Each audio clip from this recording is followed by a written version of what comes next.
be forced to do so. Thanks, Senator Walsh. Yes, please. Okay, Deputy by Barrett. Ambassador, I will say frankly, I'm one of the people who thinks you should be expelled from this country, and I believe that that's nothing to do with you personally. It's to do with the policies of your state.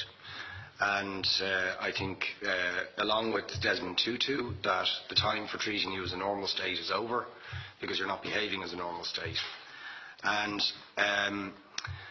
I just want to ask you questions, really, in relation to that contention. And I would just say, for the record, it certainly isn't motivated by anti-Semitism in my case. I mean, for example, when disgraceful attempts were being made to downplay the horrors of the Holocaust by people like David Irving, I brought a Jewish Auschwitz survivor to this city to organise meetings and get her on national television to remind the Irish people about the horrors of the Holocaust.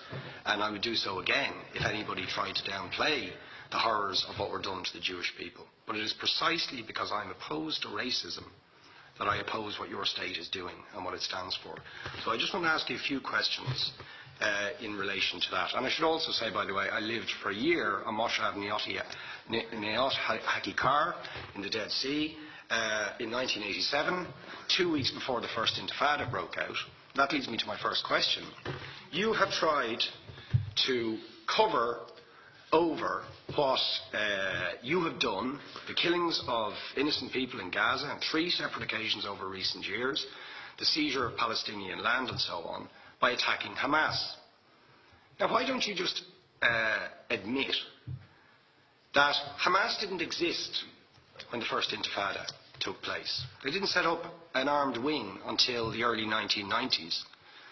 And that there was a reason that PLO were in Tunis at the time, exiled, effectively not present. But the ordinary Palestinians rose up because you denied them basic rights. I lived there. It was apartheid. It was racism. It was endemic. It was rotten.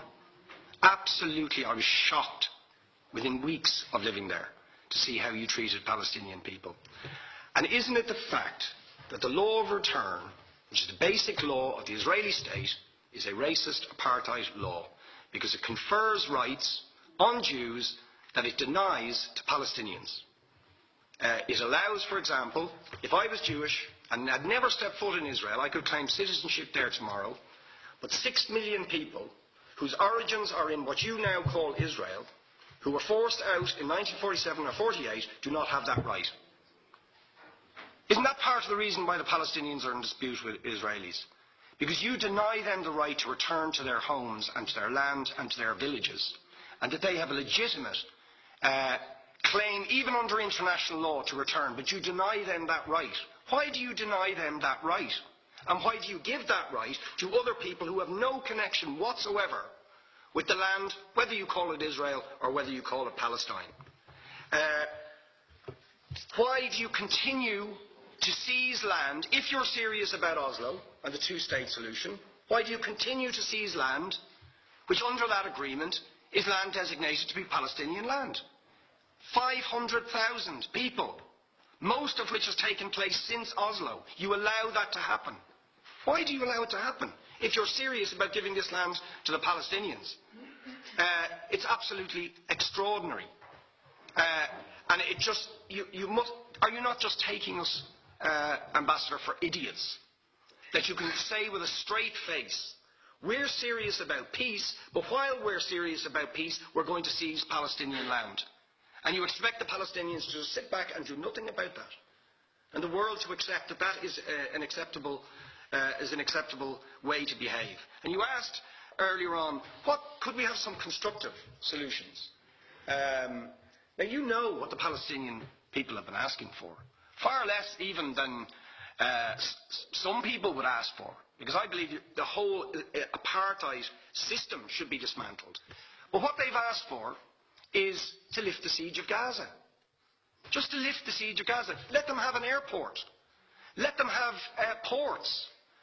Let them not be dictated to by a government for whom they do not vote as to what can go in and out of their territories, whether they will have power, whether they will have clean water, whether they will have medicine.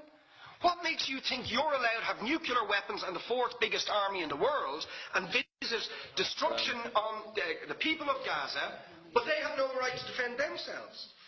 They have no territorial sovereignty over that land. Would you ask questions, please? How do you justify that? Okay. All right. How do you justify those double standards? And very lastly, Ambassador, people like Bishop Tutu, Nelson Mandela, and I would certainly describe your state as a apartheid state, with different laws for people depending on their race or religion. Now, isn't that just the case that, for example, at checkpoints going into the West Bank, there's a channel if you're Israeli or European, and there's a channel if you're Arab? Just because you're Arab. If you came into Dáil Éireann and they stopped you and said, "Are you Jewish?" "Oh no, sorry, you can't come in through the same entrance as Irish people or European people because you're Jewish," you would call that racism and apartheid. But yet you practice that. You practice that with your checkpoints and your military barriers and your apartheid wall. How can you justify that? All right, thank you.